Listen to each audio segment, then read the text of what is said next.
Si he visto más lejos, ha sido por subirme a hombros de gigantes. Isaac Newton.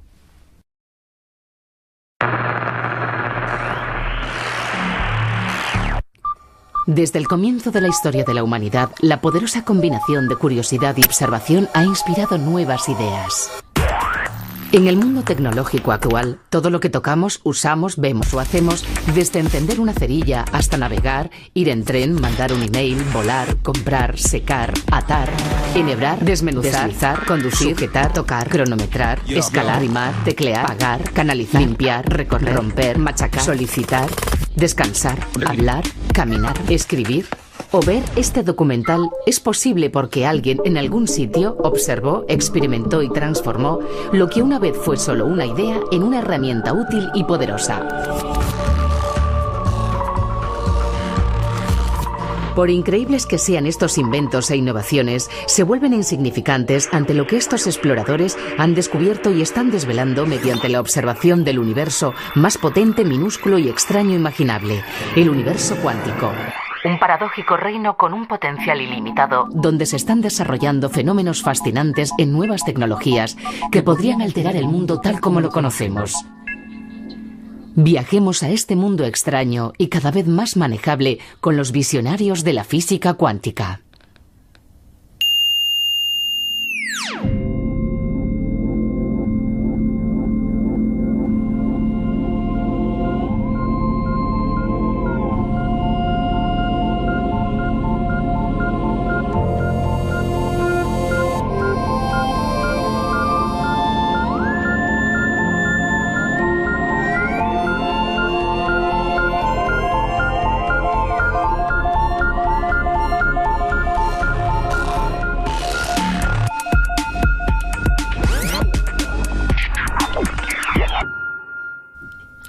La primera incursión de la humanidad en el universo cuántico empieza en 1900 con un tal Max Planck, un brillante físico que intentaba averiguar por qué los objetos cambiaban de color al calentarse.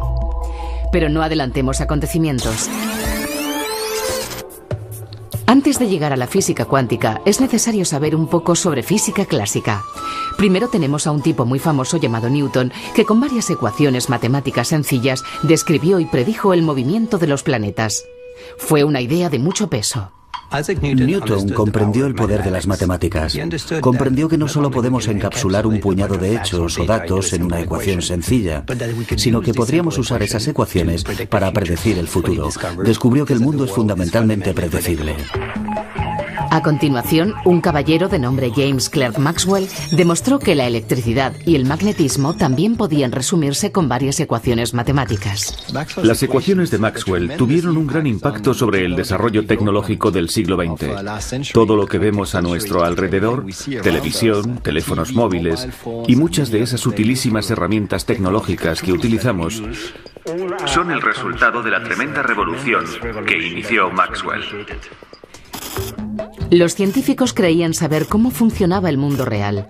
Las cosas orbitaban unas alrededor de otras y prácticamente todo lo que se transmitía, incluida la luz, lo hacía por ondas, como las que forma una gota al caer al agua. Llamaremos a estas brillantes observaciones el mundo clásico, donde todo es predecible y resulta familiar. Lo que nos lleva de nuevo a Max Planck, que nos introdujo en la era cuántica, la era del láser, el CD, el ordenador y los artilugios de comunicación personal. Estaba estudiando algo muy lejano a estos artilugios modernos. ¿Por qué los objetos cambian de color al calentarse? Uno se puede preguntar por qué iba a querer alguien estudiar algo tan... en fin, tan... Puede parecer una pregunta aburrida, pero para los físicos era muy interesante. Y si Max Planck no hubiera encontrado este tema tan fascinante, tal vez no tendríamos la física cuántica. Al igual que Newton había usado la física clásica para descubrir el mundo familiar que le rodeaba, Planck también quería usar ese enfoque para entender por qué los objetos cambiaban de color al calentarse. Pero descubrió que la física clásica ofrecía una respuesta errónea. Y probó un enfoque nuevo, una nueva hipótesis matemática, y funcionó. Obtuvo la respuesta correcta, pero aquella nueva hipótesis no encajaba con las leyes de la física clásica. Planck había ofrecido una explicación muy precisa. Pero ni él mismo se la creía. La primera persona que tomó la idea de Planck en serio fue un examinador de la Oficina Suiza de Patentes, Albert Einstein, por entonces un desconocido. Einstein descubrió algo que Max Planck no podía creer, que la luz no es una onda continua. A veces se comporta como una partícula. Los físicos llaman a esto dualidad onda-partícula. Uno de los mayores logros intelectuales de Einstein, el que le valió un premio Nobel, fue darse cuenta de que la luz se comporta como si viniera en pedazos, en trocitos, en cuantos. Los cuantos de luz se llaman fotones. De esto ya se veían indicios en el trabajo de Max Planck, pero para él solo era un artificio matemático. Se dio cuenta de que no solo son matemáticas, en realidad es física, y extrajo consecuencias y explicó experimentos que no podían explicarse con las ondas.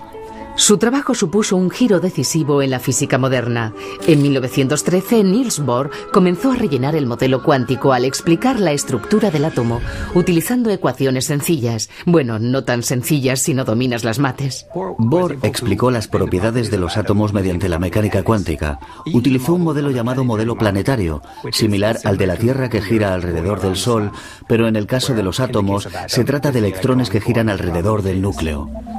Pero la matemática de Bohr demostró que los electrones no orbitan del mismo modo que los planetas alrededor del Sol, sino que solo podían hacerlo a ciertas distancias específicas, algo que los físicos cuánticos llamaron distancias discretas o cuantización. Y aquello era de lo más inquietante para una generación de físicos que habían crecido con la noción de que las cosas cambian de forma suave, como la Luna gira alrededor de la Tierra y está alrededor del Sol. Pero Bohr daba por hecho que los electrones eran y se comportaban como partículas. Fue el físico francés Louis de Broglie quien demostró que las órbitas atómicas pueden explicarse asumiendo que los electrones también pueden comportarse como ondas. Pero seguía sin existir una visión global y el enigma cuántico había desunido los puntos que iban de Planck a Einstein, a Bohr y a de Broglie. Hacía falta una teoría unificadora que aclarara cómo una onda podía comportarse como una partícula y viceversa, que explicara el misterio de la dualidad onda-partícula de la luz y la materia. Y en 1925, Erwin Schrödinger formuló la hoy famosa ecuación que lleva su nombre. Su ecuación sentó las bases de una teoría completa de la mecánica cuántica, que no solo dio a los científicos una receta universal para comprender todos los fenómenos cuánticos anteriores, también les proporcionó una forma sistemática de explorar el mundo atómico para encontrar nuevos e inesperados efectos cuánticos. Otorgó a los científicos la que es probablemente la teoría más precisa y con más fuerza jamás concebida por la humanidad. Aunque el descubrimiento de la teoría cuántica fue tremendamente útil como herramienta científica e hizo posibles muchas de las tecnologías actuales, planteó más preguntas que respuestas. Muchas de esas preguntas se ilustran en el famoso experimento de la doble ranura, un ensayo que todavía hoy sobrecoge a los científicos. El experimento de la doble ranura es en realidad una metáfora de la dualidad onda-partícula. ¿Qué significa? En la física clásica tenemos ondas, como las sonoras o las electromagnéticas, y también tenemos partículas, como las bolas de billar. Después de la mecánica cuántica, una partícula, como un electrón, también puede comportarse a veces como una onda. El experimento de la doble ranura es tan emocionante para los físicos y para cualquiera que se sienta atraído por la física cuántica, porque contiene la esencia de la mecánica cuántica.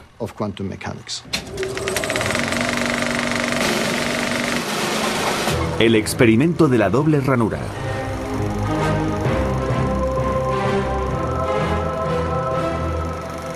En el experimento de la doble ranura, un haz de electrones choca contra una pantalla que tiene dos ranuras paralelas y después contra otra pantalla.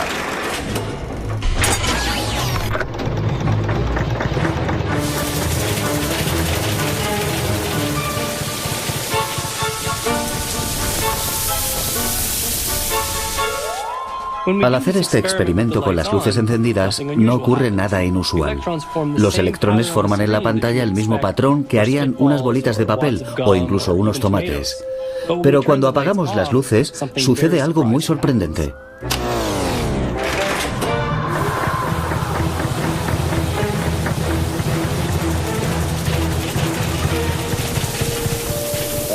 Lo que se observa en la pantalla es una serie de máximos y mínimos. Esta serie de máximos y mínimos se conoce como patrón de interferencia. Máximos son los puntos donde se acumulan electrones, mínimos son los puntos que evitan. El patrón de interferencia es lo que esperarías ver si enviases ondas, no partículas, a través de la doble ranura. Esto se explica matemáticamente por la ecuación de onda de Schrödinger, que predice exactamente el patrón de interferencia observado. Pero la teoría cuántica no nos dice dónde está la partícula al atravesar las ranuras.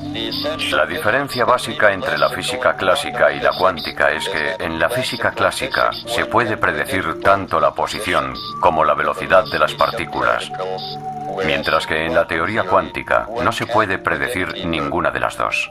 ¿Por qué es distinto el patrón de la pantalla según esté la luz encendida o apagada?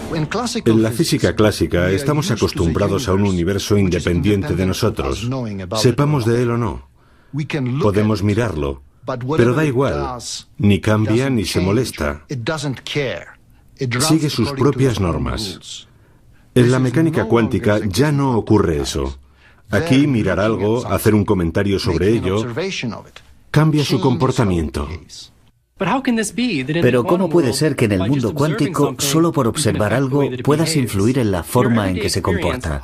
En nuestra experiencia diaria, la observación siempre requiere luz, y en el mundo cuántico la luz viene en pedazos llamados fotones. Volvamos a encender las luces del cine y veamos a qué se refieren exactamente los científicos cuando utilizan las palabras observación y medición. Para observar cómo pasan los electrones a través de las dos ranuras, hay que iluminarlos. Pero al hacerlo, los fotones pueden hacer que los electrones se comporten de forma distinta. En este caso, los fotones hacen a los electrones comportarse como partículas y, por tanto, el patrón de interferencia desaparece. La pregunta es, ¿qué ocurre realmente cuando las luces están apagadas? Sobre esta cuestión, los científicos tienen opiniones divergentes y alguna que otra especulación impactante. El experimento de la doble ranura muestra que mientras un objeto cuántico no es medido ni se interactúa con su entorno, típicamente no tiene una posición definida, sino que está a la vez en muchas posiciones. Esto es lo que se llama la superposición cuántica. Los objetos cuánticos se comportan como si pudieran ser y hacer varias cosas al mismo tiempo. Los electrones pueden pasar por dos ranuras distintas al mismo tiempo. Esto me recuerda al oso yogi que decía, cuando llego a una bifurcación del camino, la tomo.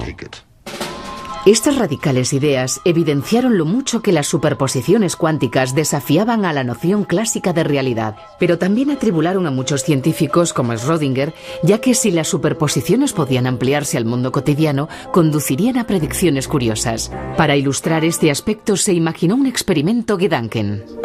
Un experimento Gedanken es un experimento mental. Una escena imaginaria que nos ayude a centrarnos en un asunto conceptual. Si de verdad entiendes una teoría, deberías poder decir lo que predice esa teoría en todo tipo de situaciones, incluidas las que no se pueden llevar a cabo en un laboratorio real. El famoso experimento imaginario de Schrödinger es conocido como el gato de Schrödinger. Es una especie de parábola sobre la idea de la superposición cuántica. A Schrödinger le incomodaban las implicaciones de la teoría cuántica. Paradojas aparentes en mecánica cuántica.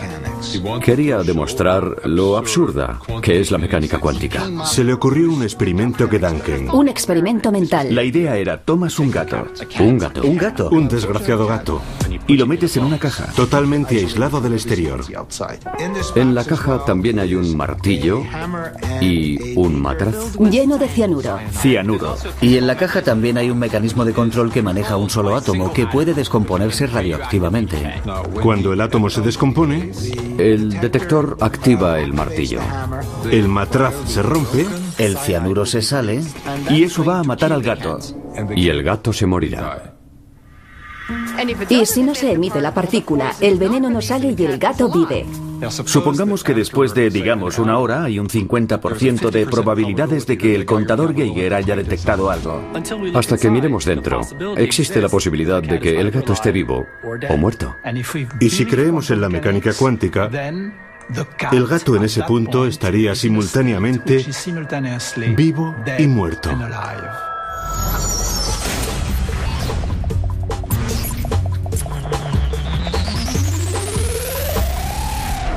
Schrödinger quería demostrar que es absurdo pensar que el gato está vivo y muerto a la vez solo porque se ha descrito como una superposición.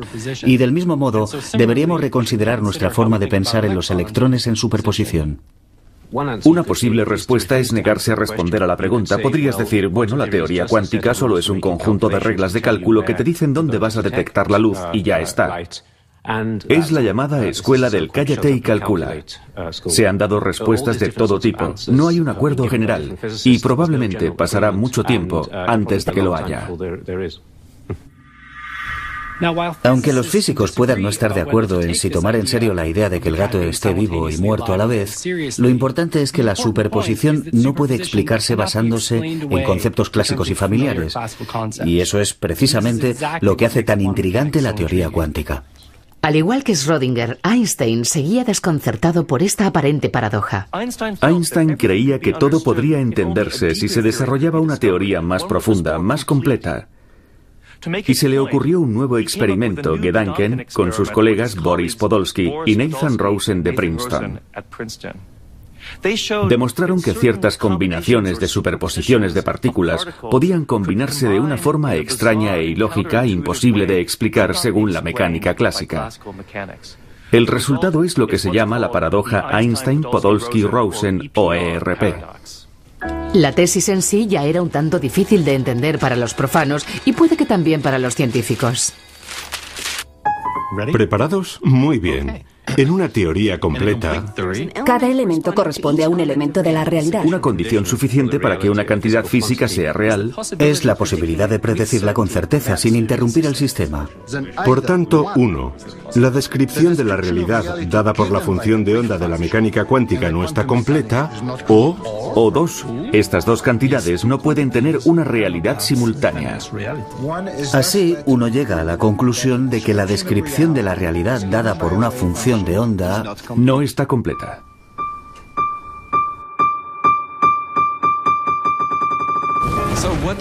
¿Qué significa esta afirmación tan densa? Según la mecánica cuántica, es posible que dos partículas estén tan estrechamente entrelazadas que formen un sistema único en el que ninguna de ellas tenga un estado cuántico propio. Lo que Einstein, Podolsky y Rosen dijeron es, de acuerdo, tomemos un par de partículas así, separémoslas mucho, incluso años luz. Después imaginemos a un observador aquí midiendo la partícula A y por consiguiente dándole un estado que antes no tenía. El punto clave es que cuando se toma la medida también determina el estado de la partícula B. Un estado que, según la mecánica cuántica estándar, no existía anteriormente. Para Einstein eso era imposible. ¿Cómo podía una medición tomada aquí afectar de forma instantánea algo que está a años luz? Así, él y sus colaboradores concluyeron que el estado de la partícula B debe haber existido con anterioridad y, por tanto, esa mecánica cuántica estaba incompleta. La idea de tomar una medida aquí y que cambie algo que está allí es lo que Einstein habría llamado inquietante acción a distancia. Einstein creía que el mundo debería ser, a fin de cuentas, conocible, que ahí fuera debía haber una realidad, y la mecánica cuántica desafiaba eso, no funcionaba así. Y a Einstein no le gustaba. De ahí surgió su comentario, Dios no juega a los dados con el universo. Muchos de los primeros físicos cuánticos, entre ellos Einstein, esperaban que una teoría más profunda dejase atrás las aparentes contradicciones de la mecánica cuántica. Algunos científicos esperaban que los extraños elementos cuánticos desaparecieran sin más. Después de que Einstein hubiera introducido en 1935 el concepto de lo que él llamó inquietante acción a distancia, fue el físico austriaco Schrödinger quien puso nombre a este fenómeno en alemán, Verschränkung, entrelazamiento, y en inglés entanglement. El caso es que el alemán es un nombre mejor. Es algo así, una conexión muy fuerte y bien definida, mientras que entanglement suena un poco más a espagueti, a algo no muy bien definido. Supongamos que tenemos dos partículas entrelazadas como una pareja de bailarines. Si los bailarines no pueden verse ni hablarse mientras bailan, es posible, aunque difícil, que mantengan la sincronización. Solo pueden hacerlo si han ensayado los pasos de baile.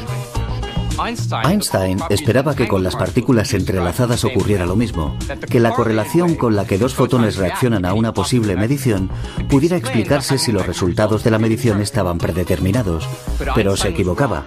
El entrelazamiento es una conexión entre partículas más fuerte que ninguna que pueda darse usando la física clásica. Estas curiosidades cuánticas desconcertaron a los investigadores durante más de un cuarto de siglo. En 1964, el físico irlandés John Bell ideó un experimento para comprobar que lo que decía Einstein era imposible.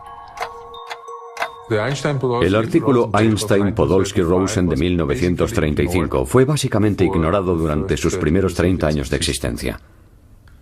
Después apareció John Bell y demostró que no es posible una explicación sencilla y básica del entrelazamiento.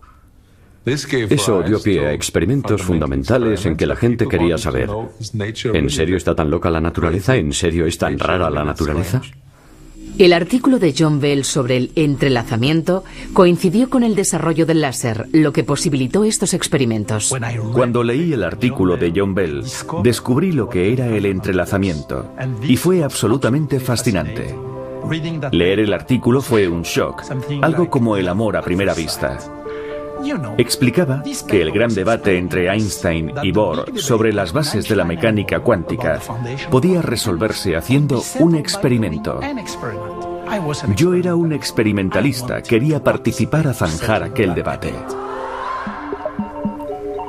La base del experimento es producir pares de fotones que vuelen en direcciones opuestas. Y después, cuando estén separados 12 metros, medir exactamente en el mismo instante. Y la idea es que las dos medidas separadas por 12 metros deben estar separadas en el sentido de la relatividad. ¿Qué quiero decir? Que lo que mido en un lado no debería poder influir en el resultado de la medición tomada al otro lado. Este es un punto crítico. La relatividad nos dice que nada puede viajar más rápido que la luz. Es decir, que lo que hago aquí no tiene tiempo para llegar al otro extremo de este experimento. Y para eso era necesario que pudiera cambiar la orientación de mis polarizadores unos nanosegundos. Lograr eso era parte nueva y crucial de mi experimento. Y lo que hice fue medir la polarización de cada fotón. Los fotones pueden polarizarse vertical y horizontalmente, o polarizarse a 45 grados. Un par de fotones EPR entrelazados es polarizado vertical y horizontalmente de forma simultánea. Esto es muy raro, tan raro como el gato de Schrödinger, que está vivo y muerto. Y ahora la pregunta es, ¿cuál es el resultado de las mediciones?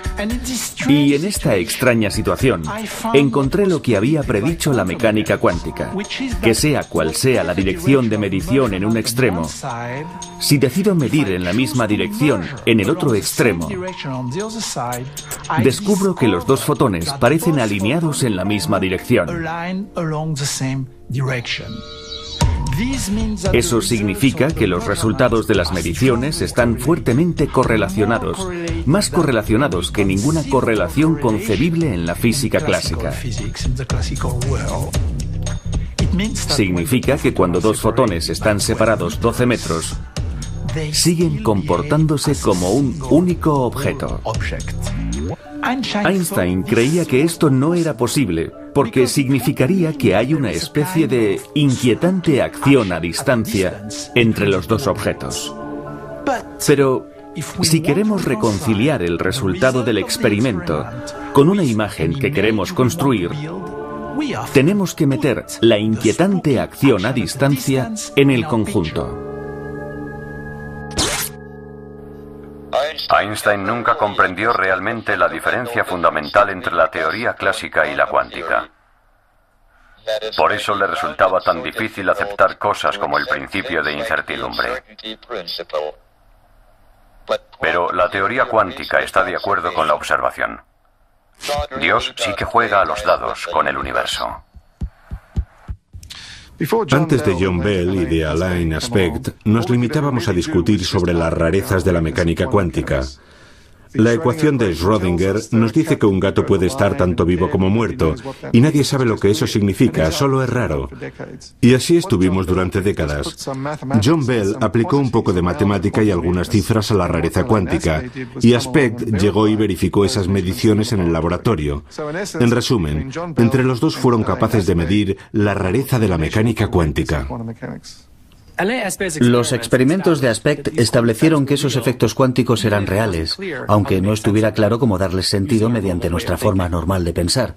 Lo más destacable es que inspiraron a una generación de científicos a preguntarse, ¿cómo puedo dar utilidad a estos aspectos cuánticos? La mecánica cuántica nos ofrece una descripción magníficamente precisa del comportamiento de la luz y la materia, y ayudó a científicos e ingenieros a desarrollar todo tipo de tecnologías como el láser y el transistor, que son la base de nuestro mundo electrónico. Estos dispositivos cuánticos a relativa gran escala funcionan sin mostrar de forma abierta los aspectos raros de la mecánica cuántica de los que hablamos. Estas tecnologías familiares son resultado de la primera revolución cuántica, pero ahora ha llegado una segunda revolución basada en dos avances principales. El primero es la capacidad de controlar la rareza del mundo cuántico, incluidas la superposición y el entrelazamiento. Y el segundo es el auge de la era de la información. Aquí llega la información cuántica o IQ para los SMS.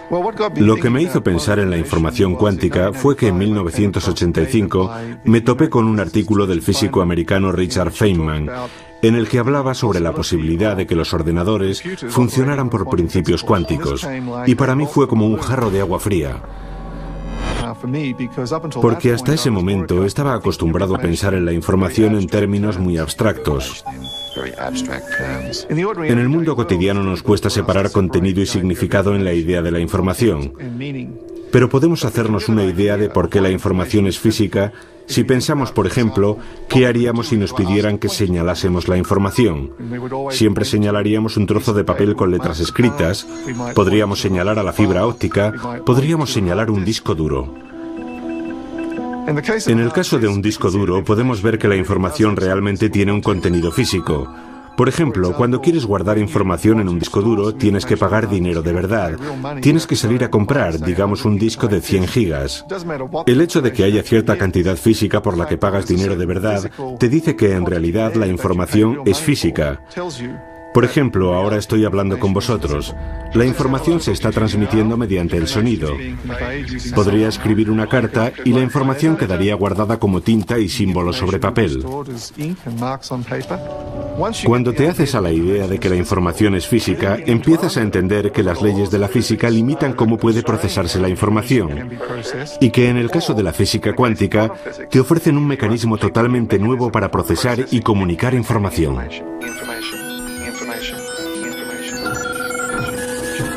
Esto es información. Su adecuado uso puede traer una nueva dignidad a la humanidad. Y uno se pregunta, ¿información clásica? ¿Información cuántica? ¿Hay diferencia? La hay. Y todo empieza con el humilde bit. Un bit es una unidad fundamental de información clásica. Está encapsulado en un sistema físico que puede tener dos estados. Algo que está encendido o apagado, o algo que está cargado o descargado, o algo que está aquí o allí, o en términos matemáticos, un 0 o un 1. En el mundo cuántico tenemos bits cuánticos, o qubits, y estos qubits pueden estar en superposición, ser 0 y 1 al mismo tiempo. Y es la capacidad para manipular el mundo a ese nivel de rareza cuántica, de superposiciones cuánticas, lo que nos permite realizar tareas informáticas en mecánica cuántica que son imposibles o muy difíciles usando ordenadores convencionales. Nuestras tecnologías ya se están aproximando a los límites de la información cuántica y nuestros transistores se acercan al tamaño de un bit cuántico, o qubit, y hemos llamado a esto Ley de Moore en honor al fundador de Intel que lo predijo hace 20 años. Y de hecho, en el transcurso de los próximos 20 años esperamos que los transistores, que son el corazón de nuestros dispositivos informáticos, se acerquen al tamaño de un único átomo. La segunda revolución cuántica consiste en que hoy en día seamos capaces de manipular sistemas cuánticos individuales, moléculas individuales, átomos individuales o, en mi caso, fotones individuales. Hasta ahora, tras la primera revolución cuántica, éramos capaces de manipular conjuntos. Por ejemplo, un láser produciría miles de millones de fotones, no fotones individuales, sino millones, y que hoy podamos manipular, manejar cuantos individuales, como los llamamos, abre una nueva e inmensa área para el desarrollo tecnológico. Uno de los primeros logros de esta segunda revolución cuántica es la capacidad de fabricar herramientas increíblemente precisas, como un reloj atómico, el temporizador más preciso del mundo. En la actualidad, la precisión de los relojes atómicos es tal que si hiciéramos un reloj y pudiéramos mantenerlo funcionando unos 60 millones de años, no fallaría en más de un segundo. Y el plus de la precisión y el control cuántico que podemos lograr con los átomos usados en los relojes atómicos también es la base para los buenos qubits.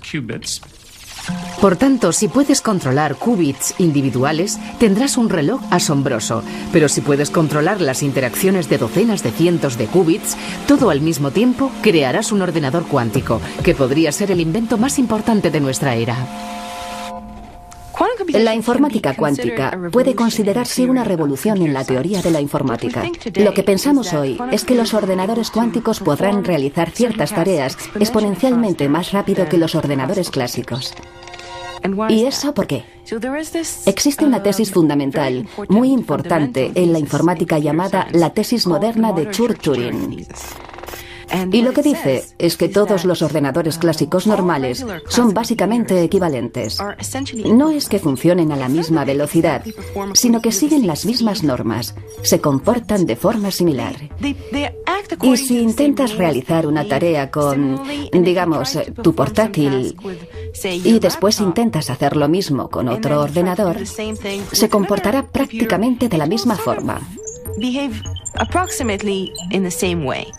La informática cuántica se sale totalmente de eso, de esa clase equivalente.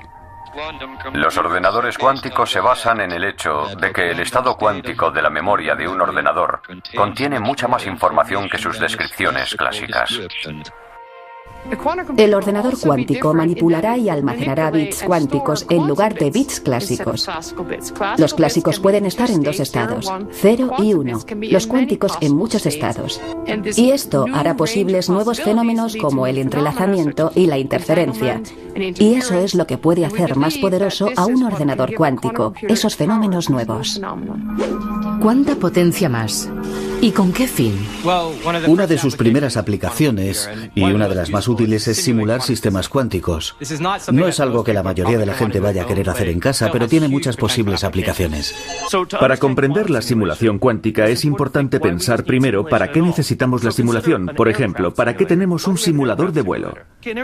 Un simulador de vuelo tiene un volante, un mando, instrumentos, se mueve hacia atrás y hacia adelante, hacia arriba, hacia abajo y aterrizas con tu 747 simulado. ¿Por qué lo usamos? Bueno, porque no queremos que nadie aterrice de verdad con un 747 hasta que sepa qué narices está haciendo. La simulación cuántica es lo mismo. Tienes moléculas grandes y complicadas, como un 747 de moléculas, que muestran todo tipo de comportamientos cuánticos extraños. Quieres saber qué hacer con ellas, pero no sabes cómo controlarlas, qué hacer para que te obedezcan, y lo simulas en un ordenador cuántico. Un ordenador cuántico podría ayudar a diseñar nuevos superconductores para dirigir trenes de levitación magnética o nuevos fármacos. Podría simular los átomos del fármaco para decirnos cómo prepararlo y cómo interactuará con otras sustancias químicas. La química de los átomos, el comportamiento de los materiales, todo depende de la mecánica cuántica, y un ordenador cuántico es magnífico para simularlo. Otros prevén un papel distinto para la tecnología cuántica. La mecánica cuántica nos da las herramientas para percibir las cosas mejor que nunca, como el mercurio en el pescado, el plomo en los juguetes. Podríamos tal vez detectar bombas en las cunetas. Mediante la mecánica cuántica podemos hacer sensores más sólidos, más precisos, más sensibles. Y si podemos compactarlos, podremos usar esos sensores ampliamente en nuestro entorno medioambiental. Pero lo que despertó el interés por la informática cuántica fue el descubrimiento de Peter Shor. Lo que hice fue demostrar que si podías fabricar un hipotético ordenador cuántico que nadie ha logrado crear aún, podrías usarlo para factorizar números grandes. Si tomas dos números, digamos el 3 y el 5, y los multiplicas, el resultado es 15. Factorizar es el proceso inverso. Empiezas con el número 15 y quieres deshacerlo y decir que es 3 veces 5. Para 15 es muy fácil. Puedes hacerlo de memoria. Si coges números de 200 dígitos, con mucha paciencia podrías multiplicarlos para conseguir un número de 400 dígitos. Y los ordenadores pueden hacerlo en un momento. Pero si te diera un número de 400 dígitos y te dijera que encontrases los dos números de 200 dígitos que se multiplicaron para obtenerlo, no creo que fueras capaz. Ni el ordenador más potente podría. Es un problema básicamente imposible de resolver. El problema de la factorización se usa para codificar la mayoría de los mensajes secretos importantes que se envían actualmente. Funciona así. Digamos que cuando compras algo por Internet, tu ordenador multiplica dos cifras de 200 dígitos para obtener la de 400 dígitos. Cualquiera podría codificar cosas si conoce esa cifra, pero para descodificarla tienes que saber los dos números de 200 dígitos. Nadie puede sacarlos a partir del número de 400 dígitos, porque el problema de factorización es casi imposible de resolver. El descubrimiento de Shor era muy emocionante, porque lo que dice esencialmente es: dadme un ordenador cuántico y podré descifrar la forma más común y más importante de codificar secretos. Los gobiernos se toman muy en serio el desarrollo de un ordenador cuántico. Como amenaza, un ordenador cuántico puede descifrar muchos de los códigos de encriptación usados hoy en día, incluidos los que se usan en los satélites, en los bancos, en las tarjetas de crédito y para las comunicaciones de seguridad. Pero aunque un ordenador cuántico podría desvelar mensajes secretos, los efectos cuánticos también podrían usarse para crear los códigos secretos mundiales definitivos, códigos cuánticos, y ofrecer una forma supersecreta de mantener la confidencialidad. En la criptografía clásica pensamos que el sistema es seguro porque el supuesto fisgón no puede resolver un difícil problema informático. En la criptografía cuántica no se puede descifrar un código criptográfico cuántico a menos que se descifren las leyes de la física. Con la criptografía cuántica es prácticamente imposible husmear en la transmisión sin ser descubierto. Podríamos llamarlo el efecto observador ruidoso. Es como si estuvieras en una fiesta escuchando la conversación de la pareja de al lado. Sabrían al instante, sin mirar siquiera, que les estaban oyendo. La criptografía cuántica ya se ha utilizado a alto nivel, asegurar los resultados electorales en Suiza. Aquí desarrollamos la tecnología básica para la criptografía cuántica. Lo que se aseguraba mediante la criptografía cuántica es el vínculo de fibra óptica que une el lugar donde se cuentan las papeletas con el lugar donde están los ordenadores del Estado. Y esa fue la primera aplicación pública de la información cuántica en el mundo real. La criptografía cuántica es solo una de las muchas y potentes herramientas cuánticas que se desarrollan y utilizan hoy en día. Pero la aplicación más fantástica es un fenómeno conocido como teletransportación cuántica. La teletransportación cuántica no tendrá nada que ver con lo que se ve en ciencia ficción, porque no se traslada ninguna materia de un punto A a un punto B. Es la información cuántica lo que se traslada de A a B. La teletransportación cuántica es posible por el entrelazamiento. Se usa el entrelazamiento de dos fotones para transmitir la información de uno al otro. En 2004 hicimos un experimento de teletransportación cuántica a través del río Danubio. Extendimos un cable de fibra de vidrio de una orilla a otra a lo largo de 600 metros. Esta fibra iba por una cloaca y por eso lo llamamos el experimento del tercer hombre. Por la película El tercer hombre, que transcurría en las cloacas de Viena, con Orson Welles de protagonista. Es la única película en que la banda sonora es música de cítara. Creamos unos fotones entrelazados, enfocando un potente láser hacia un cristal especial. Y así, un fotón de alta energía puede dividirse en dos fotones de energía más baja, que después se entrelazan. Enviamos uno de los fotones hacia el otro lado del río y no movemos el primero. Este fotón se encuentra después con un tercero, el que va a ser teletransportado. Al entrelazar estos dos, las propiedades cuánticas del tercero se transfieren a la partícula del otro lado del río y la teletransportación ha concluido. La teletransportación cuántica es una de las demostraciones más bellas del entrelazamiento.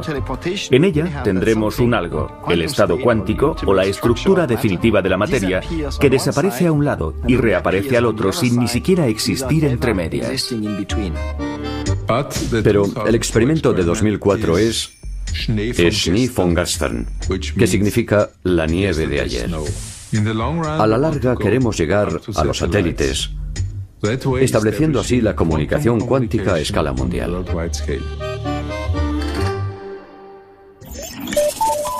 Ya conocemos el poder de la información cuántica, pero ¿qué hará falta para descubrir todo el potencial de esta tecnología? ¿Qué hará falta para construir un ordenador cuántico? Los principios de la informática cuántica se entienden perfectamente. Lo difícil es su implementación en la práctica. En principio no hay problema para fabricar un ordenador cuántico, eso está muy claro. Ya sabemos cómo unir series de operaciones cuánticas en papel y que acabarán dándonos un ordenador cuántico. El problema está en trasladarlo al hardware real. No sabemos cómo va a ser un ordenador cuántico, porque todavía no lo tenemos. Tenemos un modelo teórico y estamos buscando y probando dispositivos físicos que podrían implementar nuestro modelo teórico. Un ordenador cuántico requiere mantener las superposiciones cuánticas para que funcionen correctamente.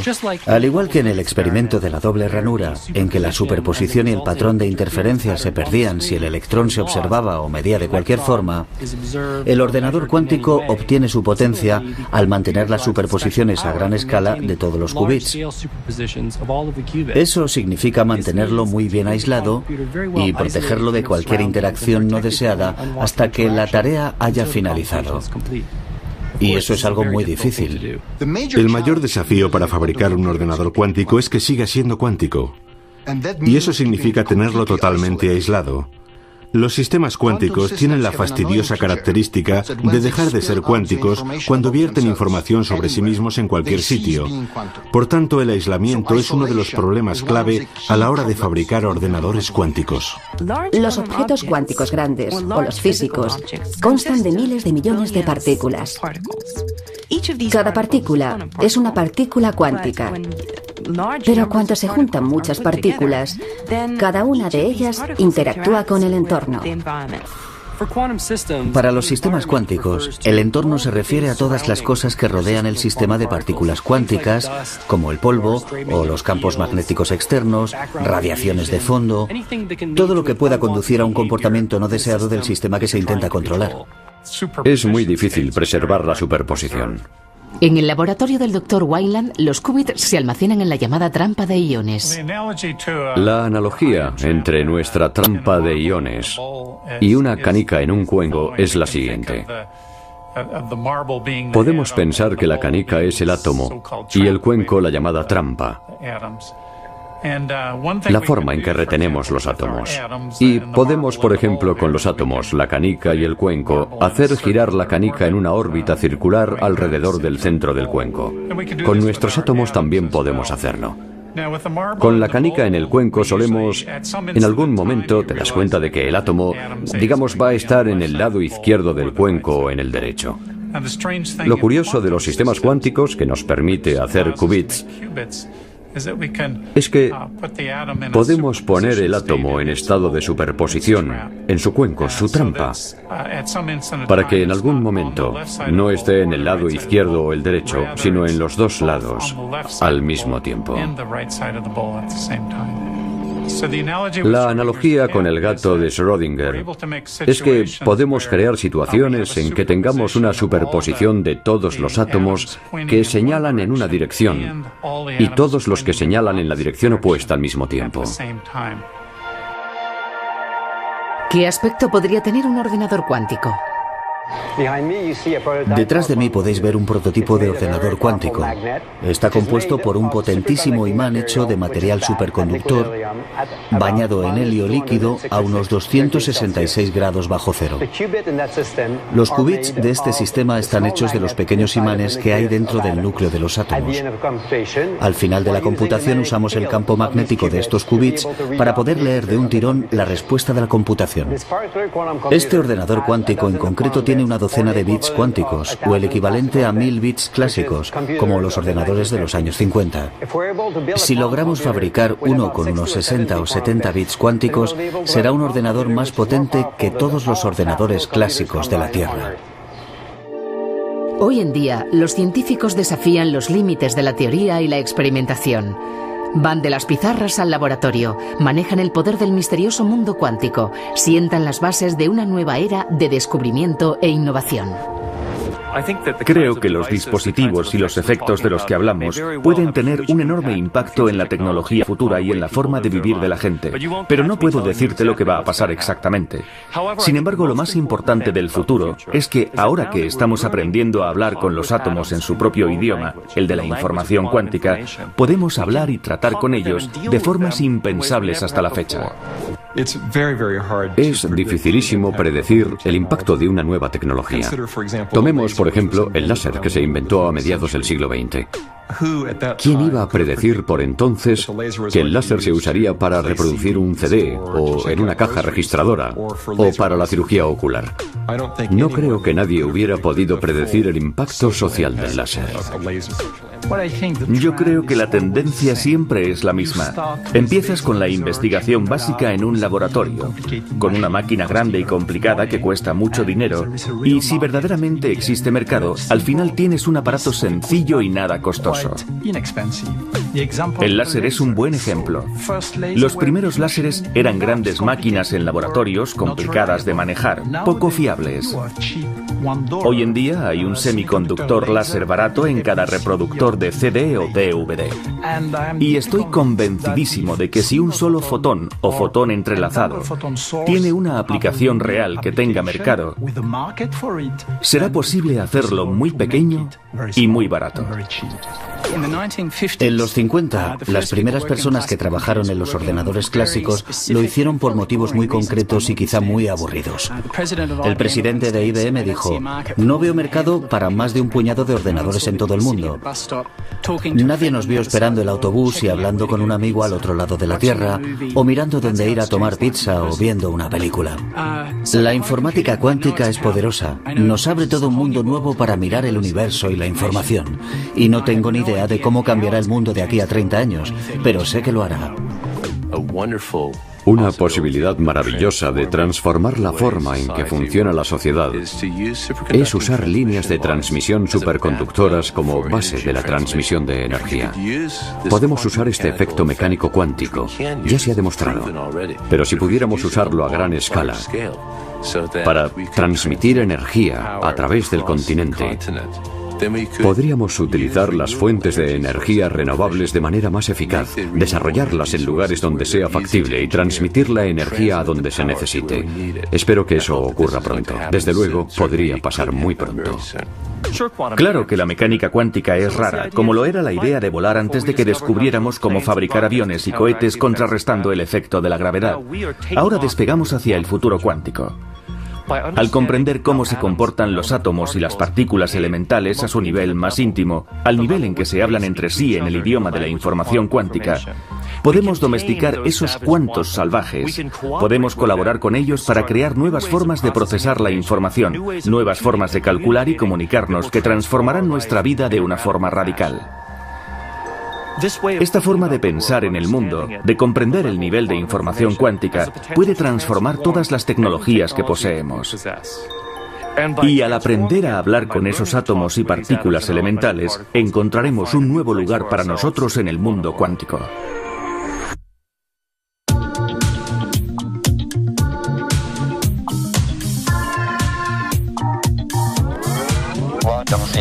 Quantum theory.